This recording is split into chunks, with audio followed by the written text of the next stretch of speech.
This is the Enjoyer Podcast. I'm your host, James Dixon. A bad day for the world is a good day for the news business. Let me say that again to make sure everybody heard it and got it. A bad day for the world is a good day for the news business. November 30th, 2021 was a slow news day before it became a dark day. I worked on the Metro desk back then at the Detroit News. That morning, I went out and covered some event in Detroit.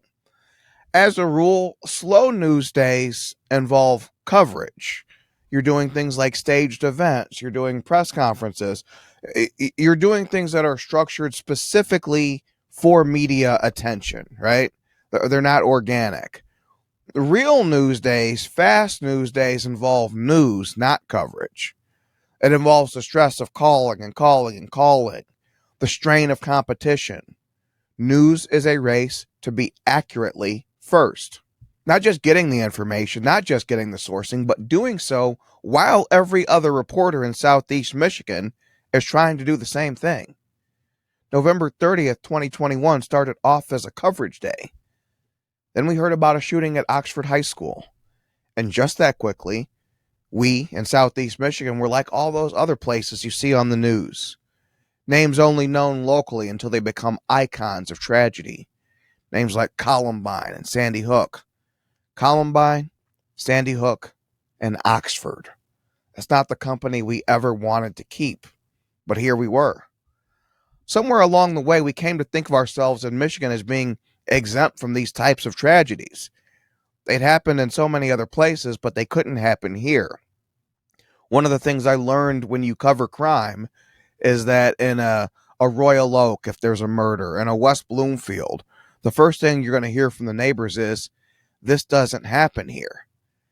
Even though it just happened here, which is why we're here, which is why the block is lined with news vehicles, right?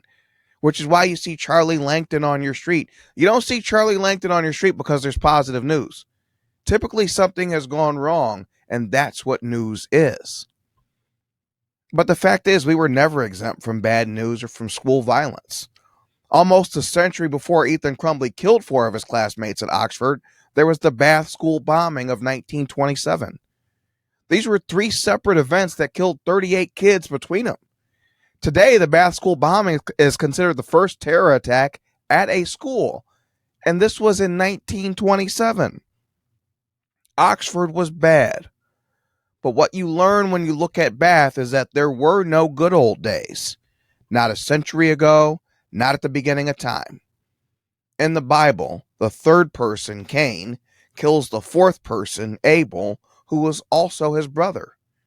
People are people are people, and they always were. Oxford was a reminder of that, not a realization. Let us never forget how precious life is, or how fragile, or how quickly things can change. I say all that to say, a good day for the news business is a bad day for the world. When the news broke, the Detroit News newsroom sprang into action. Everybody did. Some of my colleagues headed to the high school. I worked the phones from the newsroom. We hardly needed to be told what to do. When big stories happen, instinct and adrenaline kick right in.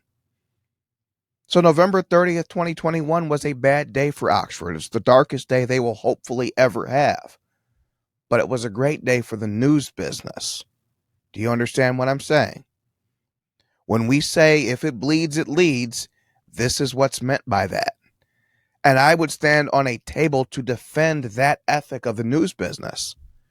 It's the same policy at hospitals, except they call it triage. The way I see it, if somebody's bleeding, that means something's gone wrong, something that people probably need to know about. We make no excuses or apologies for this. But what it means, and what it must mean is, your interests are at odds with the news. A good measure of the stability of your community is how few stories you see written there. My people in Metro Detroit, how many stories do you read that are set in Franklin and Oakland County? How many stories do you read based in Huntington Woods? Could you even find them on a map? How many news stories do you see out of East Grand Rapids? How much news is happening in Midland that doesn't involve chemical companies? News is about deviations, not norms. If there's not news in your community, it's too normal to appear in the news. That 4 million Metro Detroiters hit the roads daily and arrive home safely is not news. It's when those cars crash and people die that it becomes news. News is about deviations from the norm. A bad day for so many people, and someone's last day, is a major traffic event for every news website. This is the way of the world. It's more of a feature than a bug. We the people, though, are the reason traffic is so high. We can blame the news, but who's reading all that stuff? In a world of shrinking newsrooms, they couldn't make much bones clicking on their own stuff. No, we're the ones who read, we're the ones who click, and we're the ones who ask for more the next day. In fact, we demand it.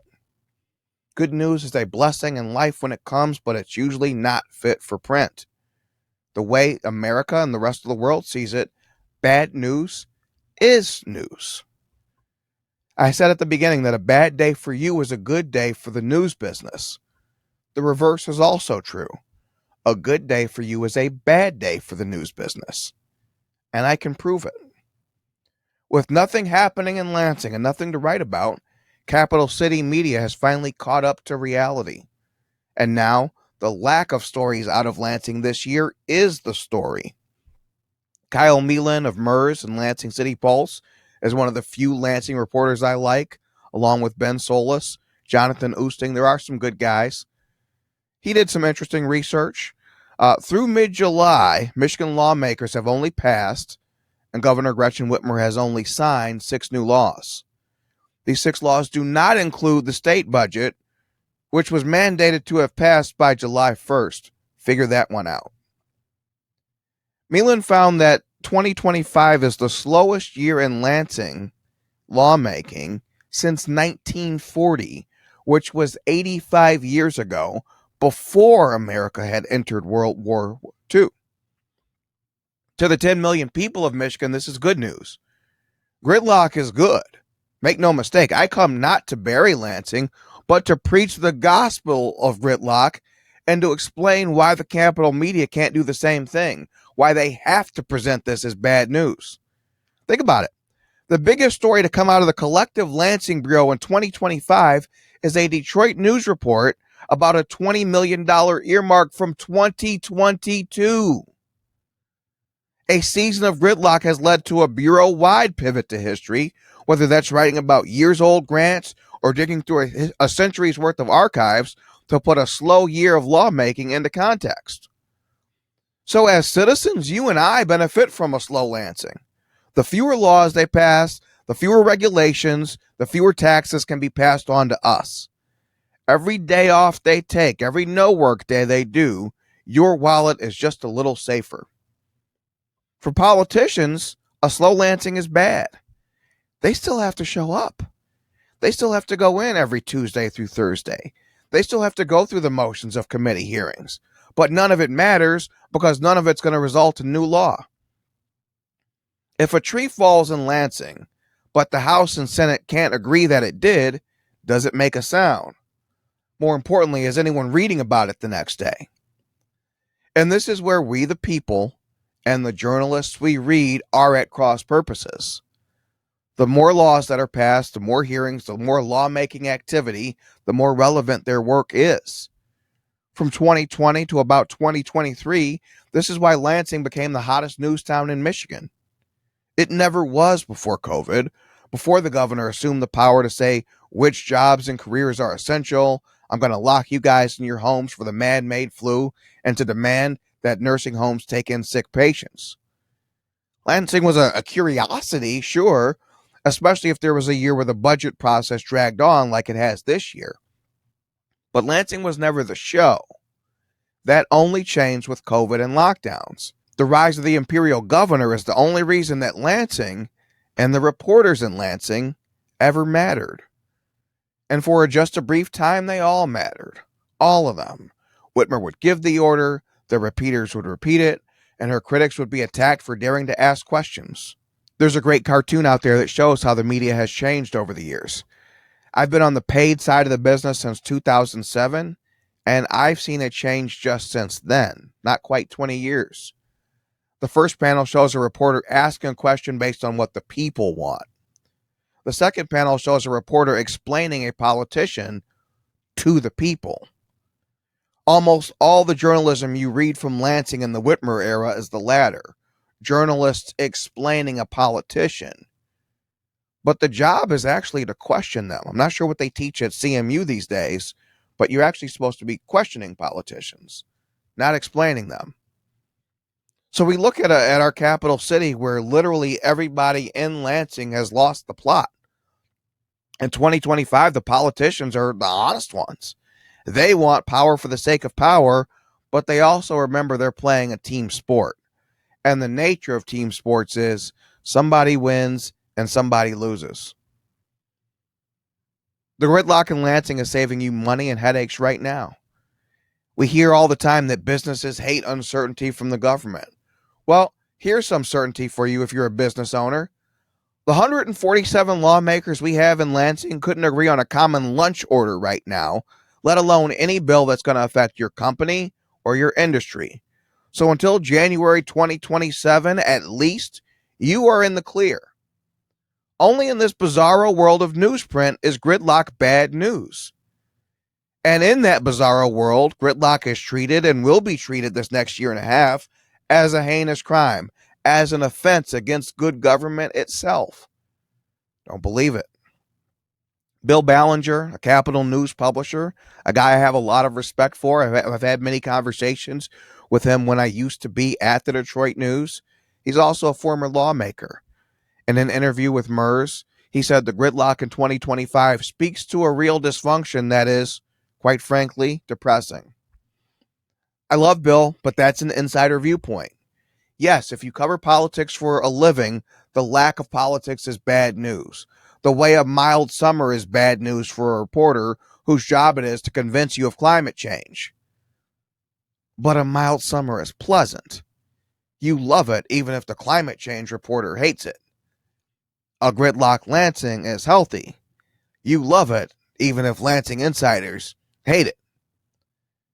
If you're like most people in Michigan, you probably didn't even know that Lansing was so slow this year. But if you're an enjoyer, you realize this slowness is good news. Only in that bizarro world is a slow year in Lansing cause for concern among the 10 million of Michigan. And that's where Mike Duggan, mayor of Detroit, independent candidate for governor, comes in. Among the Democrats, Jocelyn Benson, our Secretary of State, is still perceived as their front runner. But anyone with eyes and instincts that knows that Benson is way behind where Gretchen Whitmer was at this point in her campaign a year and a half from the 2018 race. With Benson stumbling and Lansing taking the year off, Duggan is running a cult of personality campaign. Rather than brand himself as a gifted chief executive, the type who would not need on-the-job training, Duggan is saying that he is the only sane man in Michigan and presenting both Democrats and Republicans as the toxic factors holding Michigan back. Jocelyn Benson should worry for Mike Duggan. If Lansing is a problem, then Benson as Secretary of State is part of the problem. If and when Duggan runs a litany of headlines about the dysfunction in Lansing, Benson acting as a scofflaw when subpoenaed by the Michigan House should make that list. As an outsider to the capital city, like Hazen Pingree was back in his day, Duggan can paint himself as a man from Mars, beamed down to make Lansing functional again. All Benson can offer is true blue partisanship. If you think Democrats should always run Michigan, if you are blue no matter who, Jocelyn Benson's your girl. But that group feels historically small right now, especially when they're given two different flavors of Detroit Democrats to choose from. So the conditions in Lansing are good news for we the people. They're bad news for the politicians and media personalities who make a living in the capital, and that, and no other reason, is why gridlock has presented as if it's bad news for us. Let's think about it this way. If gridlock is bad, then bipartisanship, working across the aisles to pass new laws must be good. If gridlock is dysfunction, bipartisanship is one happy family. So let's consider the fruits of bipartisanship. During Whitmer's first term, she had a Republican legislature. Republicans ran the House and the Senate. So you had a Democrat governor, a Republican House, and a Republican Senate. And you know what they did together? They passed 1,000 laws together in 4 years. This was a stunning and even historic example of bipartisanship. Yet when you read news out of Lansing those years, did you hear about historic cooperation between 2019 and 2022? Or instead, did you get palace intrigue? Whitmer said this, some lawmaker said that. 2022 was a preview of the disconnect from reality that the Lansing media still suffers from. They spent that entire year telling us fake stories, telling us of these conflicts between Whitmer and lawmakers. And by the end of that year, Whitmer and the lawmakers had passed 278 laws together. A Democrat governor had a Republican House and a Republican Senate. And in the last year of her first term, in an election year where you could expect people had other things to do, they still enacted 278 laws. Ain't bipartisanship grand? One of those laws was an $85 million tax giveaway for Detroit's train to nowhere, the Q line on Woodward Avenue. You had Republicans holding the purse strings in both houses. And in the November election, Republicans lost both houses. And yet in the lame duck session, and their last days of power, Republicans didn't hold strong. They didn't hew to conservative principles. They didn't shut down lawmaking as they could have. No, they gave Gretchen Whitmer a choo-choo train. News stories tell us all about the Republicans for Whitmer every time she runs. Well, in 2022, Republicans for Whitmer were the Republican legislature. Check out these quotes from then State Senator Wayne Schmidt, a Traverse City Republican. He was talking about the Q-line giveaway that Republicans managed to get out the door in their last minutes of power. What a guy. It's still a good asset for downtown. It's still a component of the rebuilding of downtown, Schmidt told the Detroit News. We need a healthy downtown Detroit or the state as a whole suffers. We do know if we don't work together, Northern Michigan and the Upper Peninsula helping Detroit, they'll never be in a position to help us. Man, what a guy. Wayne Schmidt is an incredibly kind and generous man when he's spending your money, taxpayer money. The Wayne Schmidts of the world and the Wayne Schmidt you just heard are why Republicans failed so badly in that 2022 election. And next year in 2026, the memory of the Wayne Schmidt is why Republicans might struggle. People who remember the betrayals of the last group of Republicans to hold power might actually prefer things the way they are now. They might prefer gridlock. They might prefer it inactive. Nothing happening from your wish list, no, but nothing happening that's a threat to your wallet or your well-being either. But I believe the 2022 Republicans are dead, and I believe Gretchen Whitmer just proved this. It's not just lawmakers in Lansing who are moving slow this year. Whitmer herself earned a page in the history books. She's been slow walking the call for a special election in the Senate's 35th district. Right now, the people of Saginaw are approaching 200 days without a senator since Kristen McDonald-Rivet resigned to take a seat in Congress. Whitmer won't call a special election. She hasn't. AG Dana Nessel, a Democrat, said she should. Whitmer's own Lieutenant Governor, Garland Gilchrist, said she should. But when Garland Gilchrist was temporary governor during Whitmer's travels to Australia, he didn't use his powers to make it so. What a waste that was. Secretary of State Jocelyn Benson, supposedly the advocate for 7 million voters in Michigan, is just about the only prominent Democrat who has not called for a special election. Even the Detroit Free Press, a paper that is so Democratic that it was once pro-slavery, says Whitmer should call the special election. But she won't, because she knows that if a Republican wins, as House Rep Bill Schuette looks like he would do, the Senate would then be deadlocked 1919. More importantly, She knows this is not 2022 anymore. The cast of Republicans in 2025 Lansing is a much different crew. There's probably still a Wayne Schmidt or two out there, but there's not enough of them that it matters. Republicans no longer send a surrender caucus to Lansing, and Whitmer knows it. Expect to read plenty of stories this next year and a half about how dysfunctional Lansing is, how only a bipartisan like Mike Duggan can fix it. Take them all with heaps of salt. We've all seen an active Lansing. It didn't help us. Gridlock is good government, not some deviation from it. Don't expect to hear that from the Lansing media. You and I benefit from quiet. You benefit from the certainty of a slow year. But these influencers who call themselves news writers, repeaters instead of reporters, they're useless without chaos. It's why they've been forced to pivot from news to history.